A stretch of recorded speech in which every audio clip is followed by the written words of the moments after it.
All right, Achilles tendon rehab, or wire work calves.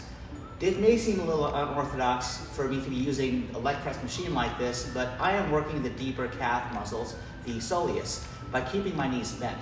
I don't have access to a seated calf raise machine, so I gotta be creative. I don't work calves for hypertrophy since I have always had large calves without training them specifically. I do have long-standing Achilles tendinopathy from doing one too many box jumps back in the day, which causes pain when I try to run or jump or even while walking long distances. The soleus is the more powerful of the calf muscles, the other one being the more superficial and prominent gastrocnemius. The soleus only crosses the ankle joint and not the knee joint, so you isolate it by doing calf raises in a bent knee position.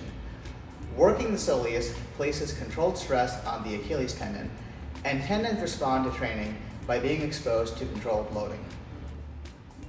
Tendons take much longer to adapt than muscles do, but progressive overload works on them too. With tendons, you have to start slow, using isometrics and holding positions of tension, then adding weight as tolerated. This increases tendon stiffness. Once this starts to become easier and symptoms start improving, it is time to move into a dynamic range of motion under control. I'm still working on building strength using relatively slow controlled movements, but as things start to improve, I'll start reintroducing jumping type of movements. Too much too fast will aggravate it, and I'll be limping for 2 weeks. So I have to be patient. Just like my clients, I deal with my own injuries all the time, and I learned a lot about how to rehabilitate them by having to fix myself, which I can then apply to my clients.